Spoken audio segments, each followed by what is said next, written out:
Hey everybody, welcome back. Please like and subscribe to the channel. Hey, North Silver Age. Hey, Monarch Legacy Monsters. The first episode was really awesome, was really great. And I know that to keep up that kind of momentum through 10 episodes is crazy. So I didn't anticipate this being a fantastic, great episode. But I didn't quite anticipate that it was going to be kind of tedious, yawning. There are going to be some whoops moments. It's going to rely a lot on building up the history and trying to connect the dots during the episode. So there's some disjointed stuff that goes on. Now, I want to say one thing, unlike Starfleet Academy. These guys get titles. Resonance. It means something in this episode. It means something. And it actually connects with something that they're doing in the plot. What a novel concept. Unlike Starfleet Academies, half the time you have no freaking idea what the hell that thing is, what their title is. Anyway, so I give this a bronze, a 3 out of 7. It gets the monsterverse concept. These writers understand the monsterverse concept. They get the plot line.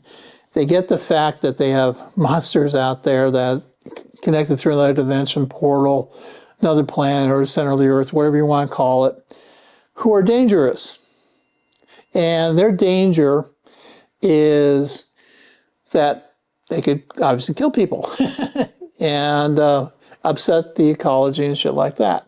So I give this, like I said, it gets the concept of monsterverse right. However, there are a lot of yawning moments, a lot of disconnected moments. So I'll get into some of those. So throughout this episode, they try to tap on memories of like 30, 35 years ago, Shaw and Rhonda. And, they use Kurt Russell's younger son to be the younger Shaw, and Rhonda because the time portal enhancements looks the same, period. And so they're on this island that they left on last time. They were told to leave. And of course, two of them decide not to leave. And so these natives go, well, hey, their fate is now sealed. And so this native tries to go back one more casual time to convince them to leave, but explains to them about the markings, about how this is a religion, and this brings in a lot of seafood, nourishment, and points. And there's like the big sea monster Titan we see, he's drawn on there, and this is one of his minions, so to speak, I guess, called minions. And it said, this is our religion, very sacred to our people. Yawn. I guess you could carry that a little bit more, but I'm going a little bit yawn. And then these guys, they're invited to this big party shindig outside, and they're going, oh, it's kind of cool. And then they're giving something to drink, and, be careful if you get something to drink from these guys, get loopy and don't kind of realize what's going on. But you can also see there's the butt thing here is, I think these two do like each other and love each other, even though they kind of don't admit that, even though she's married. And they go, oh, okay, what the hell's going on? And they get up, and there's this little delay moment. They got this little dancing stuff of everybody, and you see his little center altar thing, and they bring his big fish out, and he cuts the middle of the fish, it bleeds, and the one girl we saw, the native girl, she gets it put on her, and here she got it put on her, and she goes, I tried to warn you about leaving, but you want to respect our wishes. And then they abandon them and leave them sit out there. And they close all their doors, lock them out, and these minion guys all of a sudden are coming out because they can hear the Titan coming, which hilariously her real husband wanted to go find. But if he would have stayed on the island, he would have. So these things come out, and there we can see the Titan. Like I said, this is like 35 years earlier. And so they give us this nuances, but this is sliced and diced so many times through the episode. It gets kind of tedious. I wish they would have figured a way to better put that together. And okay, and here's a whoops moment that, hey, when they panically left Skull Island after Kong was destroying things and chasing that monster out to sea, one of his minions attached himself to the helicopter and now is on the Monarch ship. What can go wrong? Whoops.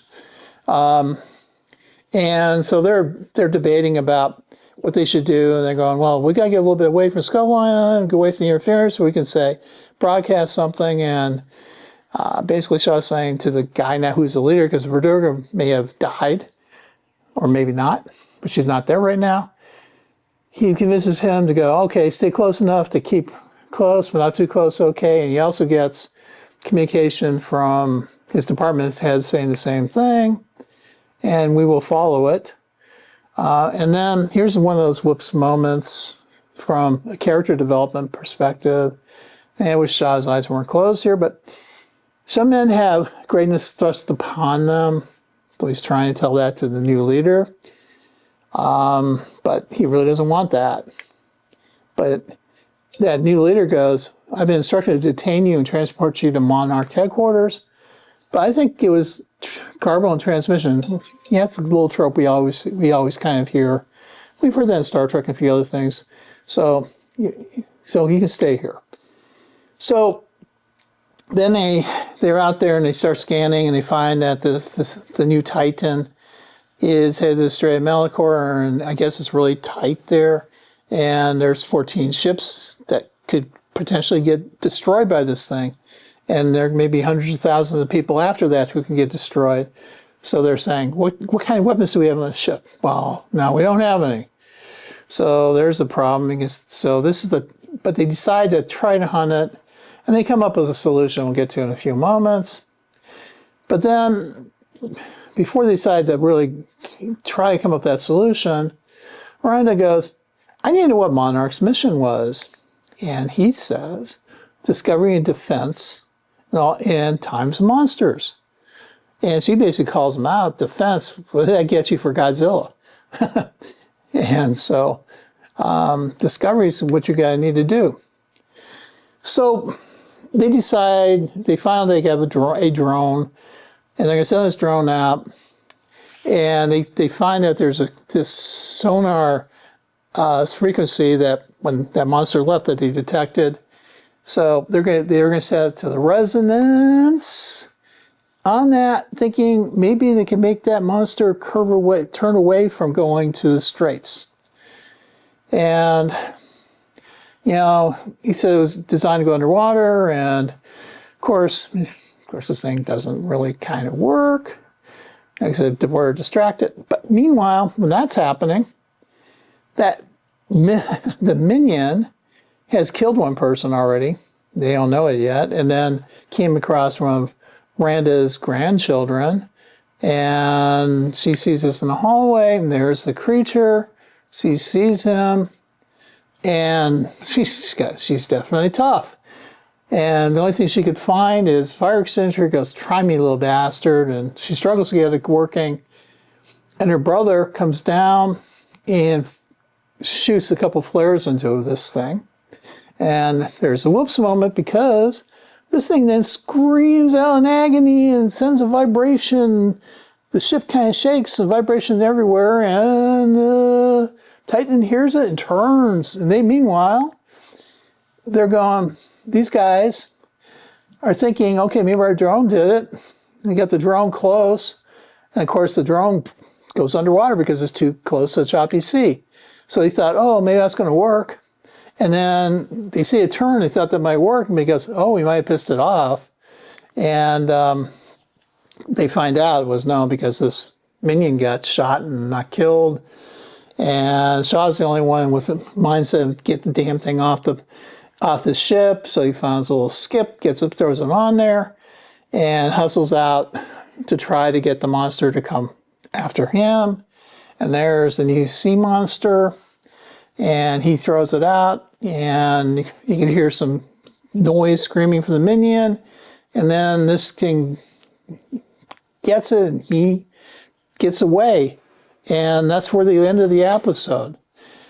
Like I said, it was disjointed.